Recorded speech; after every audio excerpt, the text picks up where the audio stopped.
Majority of us love animals and we know how important they are in our life. A pet at home will be the best partner in all your activities, even better than human beings. But do you want any special day to hug them or pamper them? We on daily basis love them without any show off. This thing has striked well and the latest Animal Welfare Board statement has left us perplexed. Coming to Valentine's Day, it is undoubtedly a day cherished and celebrated by lovers to express their affection and love with greetings, gifts, or what all ways they love to. Traditional gifts include candy, flowers, particularly red roses, a symbol of beauty and love. But this year, dear Tangi Pashu, I love you. On this Valentine's Day, I want to hug you tight and remind our bond. This would be some scenes in the coming Valentine's Day, I believe. I'm not mocking anyone, but this is what India's government-run Animal Welfare Department has appealed to citizens to mark Valentine's Day this year, not as a celebration of romance, but as Cow Hug Day, to better promote Hindu values. Many Indians have taken to Twitter to post comments, memes, trolls and videos in reaction to the news. While some have shrugged off the statement as mere entertainment, others have also expressed their support online. Either way, whatever Indians feel about Valentine's Day, many agree that Animal Welfare Board's approach risks overreach. The appeal is absolutely crazy and defies logic. This shows an erasure of one more line between the state and religion, which is very much depressing. Now the state is doing what political and religious groups have been campaigning to do so, said sources. So let us analyze the appeal in depth from the periphery. A person's will or comportment are not something that should be forced, but it comes innate. The circle of friends and the people he gets in touch with can surely do the necessary alteration to his behaviors. But something never changes, and to force someone to behave in a certain way is snobbish and condescending to the peak. Same happens with any kind of love, whether it is love for your better half or your favorite pets. Many people climbing the podium at election rallies proclaim the cultures and the intricacies of the varied diversity we espouse. Politics rabble rose big about casteism and the atrocities faced by many in the society. But when it comes to reality, appallingly, it will be the same political heads that practice strict casteism in their family and their close circle. India is rich in its history and no country can claim a bigger diverse turf than the subcontinent. But when it comes to sanitation and other needed things, we try emulating Westerners. Many such basics in our lives have had a good share of contributions from Western practices.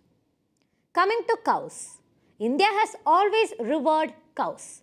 On a simple journey to Karnataka or Tamil Nadu, you will see people giving tilaks to stray cows, chewing down piles of waste from the streets. Kerala is alien to all these pursuits, but surely the southern turf is not that different when it comes to treating cows. In such a condition, think about the government forming rules that make it mandatory for every family to own a cow and hug them. Ridiculous, right? It will be bizarre and will be treated as a gaffe, but nothing else. Many financially burdened people will fail to own a cow, but that doesn't make them less patriotic. People who are making earnings through livestock are not viewing cows as any particular political symbol. They love the cows and treat them with care. According to the government, hugging a cow will bring emotional fulfillment and increase both individual and collective happiness. It is true, and every animal lover knows that. And why should everyone be forced to hug their animals on the Valentine's Day itself? Even the PM of India asked the workers of the party to distance away from the cancel culture that has slowly seeped into the country. The unwanted hullabaloo over the movie Pathan irked the PM, who asked the worker to get to the ground rather than involving in trivial issues of sorts. PM also asked the party members to imbibe the modern culture and voice their support for development. But it seems the word had not reached the target ears, as the animal husbandry board in the country has urged all citizens to hug cows during Valentine's Day to revive back the lost glory of Indic culture.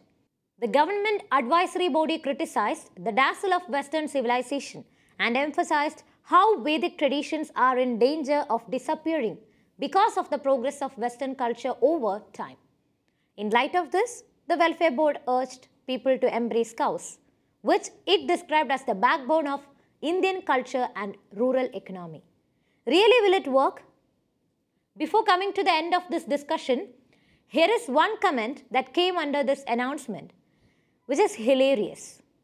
The cow goddess took her revenge on me. I made fun of Cow Hug Day yesterday, and then my daughter called me from college and demanded money to pay for her boyfriend's Valentine's Day gift.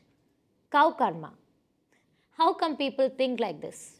Normally, such odd statements are spouted by political leaders, which will be later fodder for prime-time discussions. But now, a central board that should be devoid of any politics has made such an appeal to hug cows, an unusual statement. It should be made noted that those who love cows will hug and embrace them not on Valentine's Day but every single day, if they think so. Guys, if you are going to hug cows this year on Valentine's Day, make sure the cow is in a good mood, never get stamped on by him or her for sure. Getting slapped from your lover on Valentine's Day could end up in breakup, but from your pet cow could give you fractures or even some unbearable pains. I am Shreya signing off. If you liked the video, please subscribe our channel and hit the bell icon to get the latest updates. If you want to send us any news or feedback, please send it us on kaumudyglobal@gmail.com.